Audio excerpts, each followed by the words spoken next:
So how do you safely drive one of these things over soft grass? Hi folks, I'm Roger from Offgrid Vanlife, and in this episode we're doing something very unusual. I'm taking you through how we get this thing around on soft grass.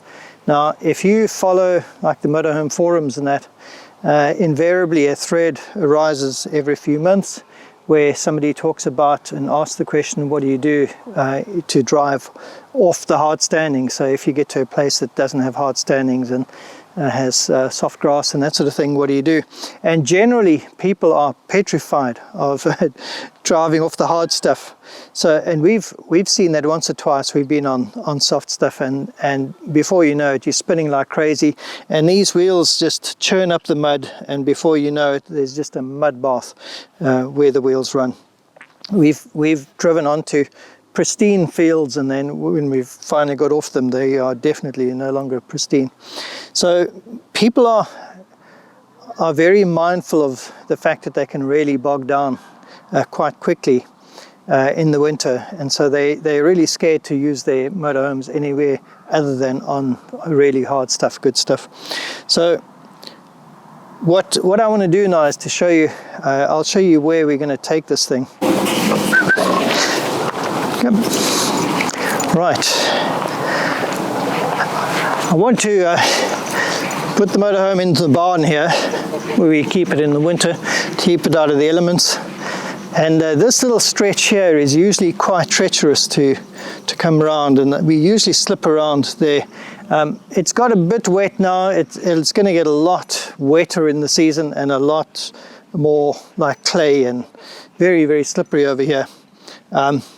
I might be fine over here, but possibly coming around and coming that just beyond the fence there, probably slip quite a bit. So what I'll do is I'll bring it around, see how it goes, and then put the snow chains on and show you just how easily it pulls without any slipping whatsoever on the snow chains.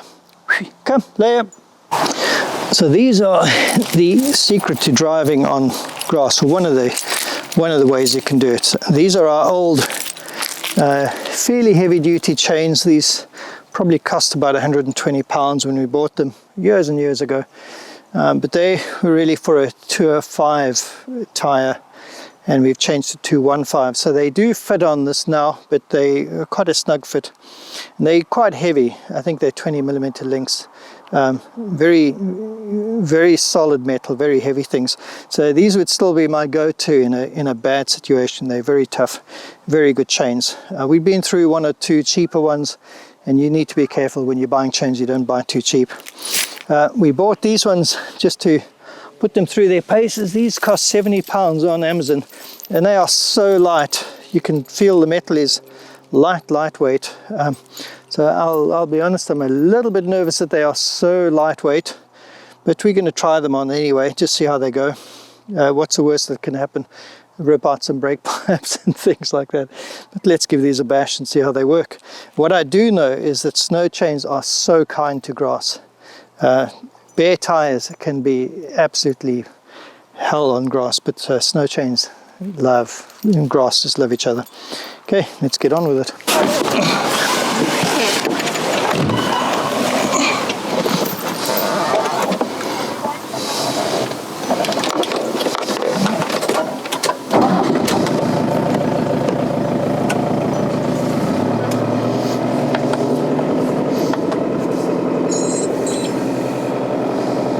Gate has been open, but normally I have to stop and open this gate. So normally you swing around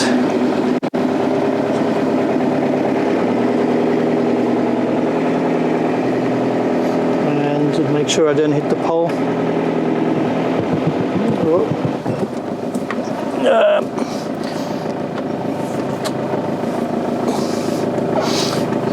Been getting a bit slippery there. Let's try and...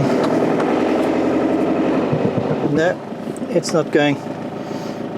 Right, so let's stop here. Get the chains on. As you can see, it's very slippery on the grass, and it's not done that much damage to the grass just yet. but obviously if you keep on going, this eventually changes it up. And when it gets to sort of January, February, when this soil is really saturated with water, and it's just so slippery, you can't walk around in Crocs later on. About January, February, we stop wearing Crocs and we use proper wheelies and that here. But you can see we're slipping on the grass quite badly, but I'll just show you, get the chains on, show you how effective they actually are. It's amazing how these things get themselves tangled up. So what you need to do, you need to actually put them out and make sure that they are absolutely correct, no tangling up. Different chains have different sort of color coding and that, but generally speaking, with this one, the orange has to go through first, so you wouldn't try and pass this one through. So what I'm going to do is just pass the orange around.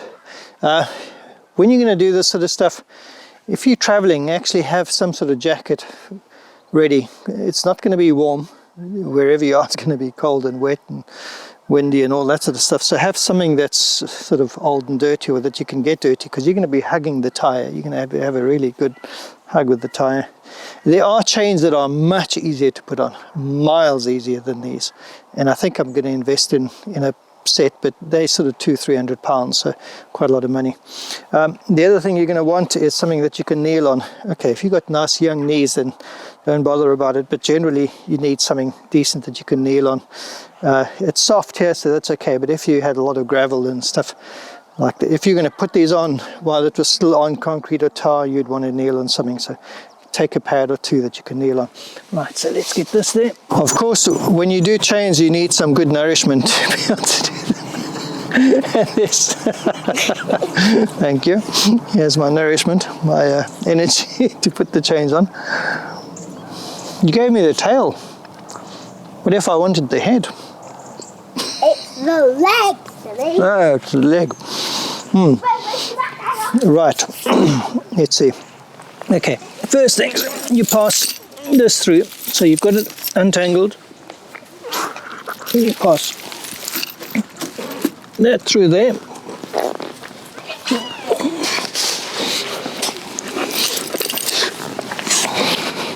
All right, let's try and find where it went.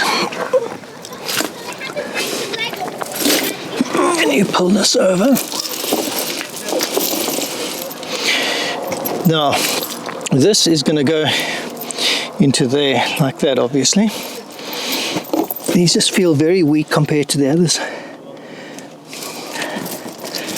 And then you pull the chains over. Pull everything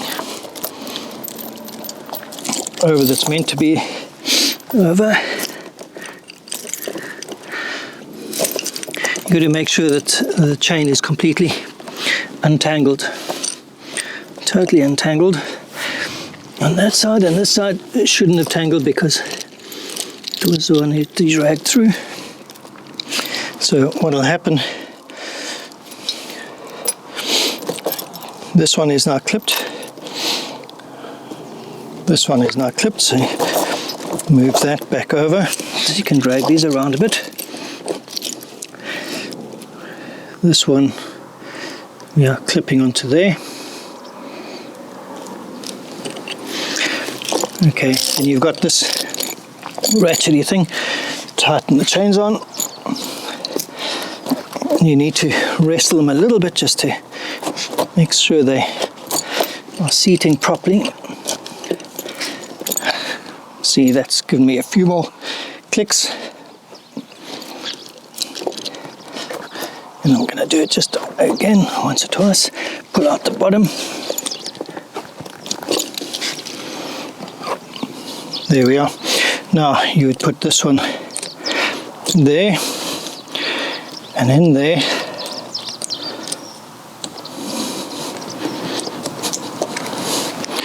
Right, tighten it all up.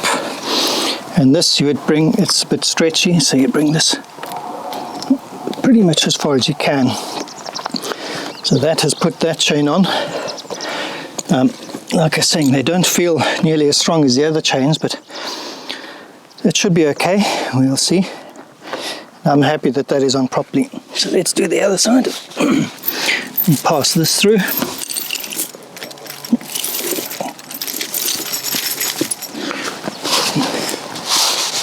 Come around to this side.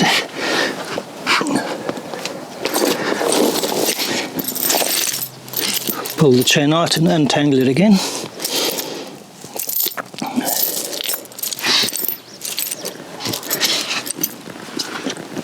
This side should be untangled anyway.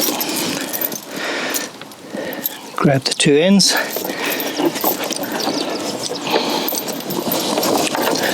And join them. Pull this over.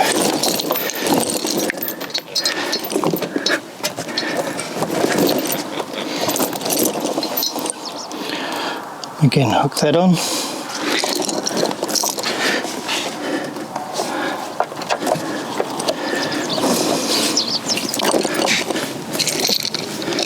And once again we have this thing with a ratchet.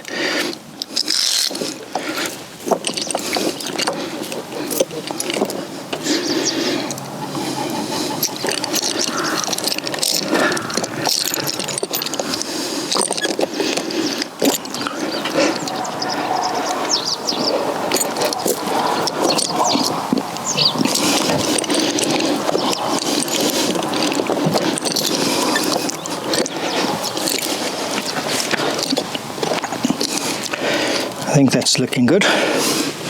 What you'll know if you're driving any distance, what you do is you drive a bit, stop, tighten up, drive a bit again, maybe do it twice or even 3 times before you drive any great distance. Because as you drive, it sort of sorts itself out. So I'm happy with this. I feel where it is there, it's in a good position. It's not going to touch anything. It's not going to break anything. Like I was saying, this will it'll sort itself out a little bit. You can see this chain fits quite well on here. It's the right size chain. Now, if I had gloves, I would just take the gloves off and drive. But instead, I'm going to need to go and wash. Right, so we stopped deliberately to lose all momentum and then started up again, and this part is just too slippery. I'm so used to coming around here and you just can't get off. Once you're beyond this, sometimes it's okay, but this is actually quite a slope to come up with a vehicle that's this heavy with the kind of traction you get on these tires. So put the snow chains on. We've sort of tightened them, and because the trip is so short and they'll be off within 20 meters or so, we're not going to bother stopping and retightening.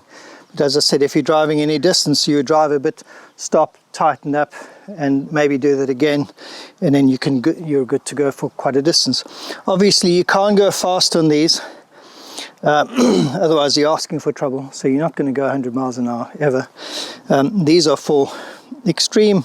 They're really built for snow. That's why they're called snow chains, snow and ice, and for slow travel, but they give you a lot of traction. And you'll see now, we slipped here, but you'll see when we drive with these things, you'll be amazed at the increase in traction, and you'll see how little these chains damage the grass. You'll see the imprint from the chains, which will disappear very quickly, and then you'll never know that we drove over here. Very, very kind to the lawn.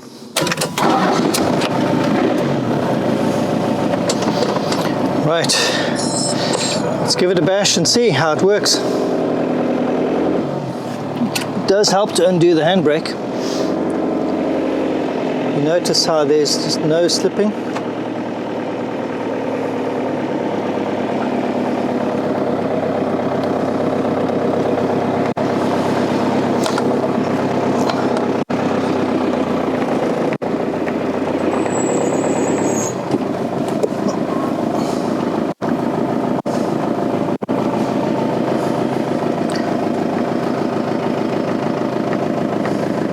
In the barn, we've got through all the soft stuff on the hard stuff now. Taking these off is pretty much just the reverse of what you did. So you've got to unhook that, get this chain off, get this. You see how loose they become. That's the slack that you would take out if you're normally driving over distance. Take the ratchets back, unhook this, then you need to get behind.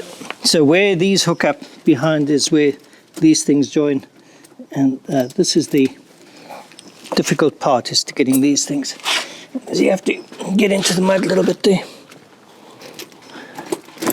Actually, they're different from my other chains, which, let's see if I can find the join. Oh yeah, the join is actually on this side. It's not on this side, it's on this side. And let's see if I can find it.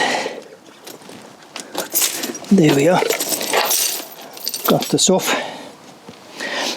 Obviously you're on the chain, so you're going to have to just push this here and then drive off.